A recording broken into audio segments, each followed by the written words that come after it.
brakes. Now, it can be pretty annoying when you're walking along and there's a car parked in front of you, blocking the pavement. And for those who have difficulty getting around, being forced to walk into the road to get around that car is especially dangerous. It is. Pavement parking, in fact, was banned in London 40 years ago, but today MPs will debate whether to introduce a blanket ban across England and Wales.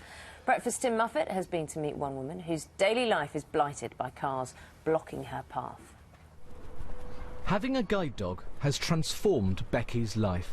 Before Hattie, I just didn't go out. If she wasn't there now, I'd probably still be at home. Nothing comes between them. In front of them, it's a different story. Pavements aren't for cars.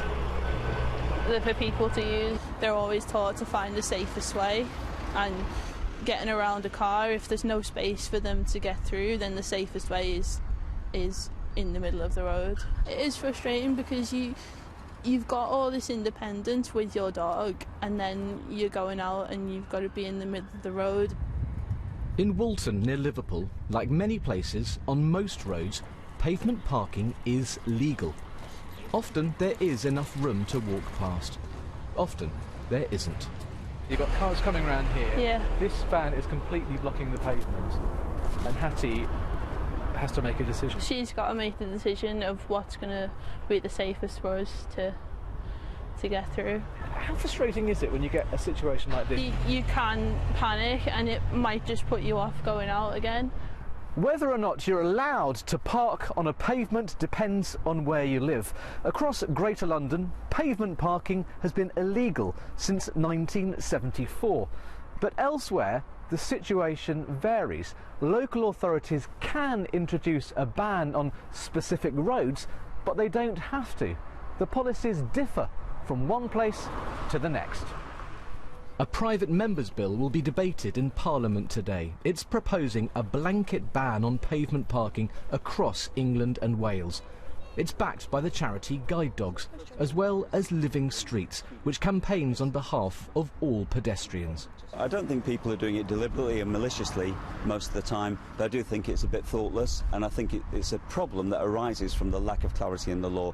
And it's not just for people with sight impairment, but people with mobility problems, maybe in a wheelchair, maybe using sticks. Think about families with buggies. New research suggests almost 3/4 of pedestrians using prams or pushchairs have been affected by pavement parking. And in another survey, more than half of pedestrians aged over 65 said they were often forced to walk in the road. People walking with prams that are walking the street.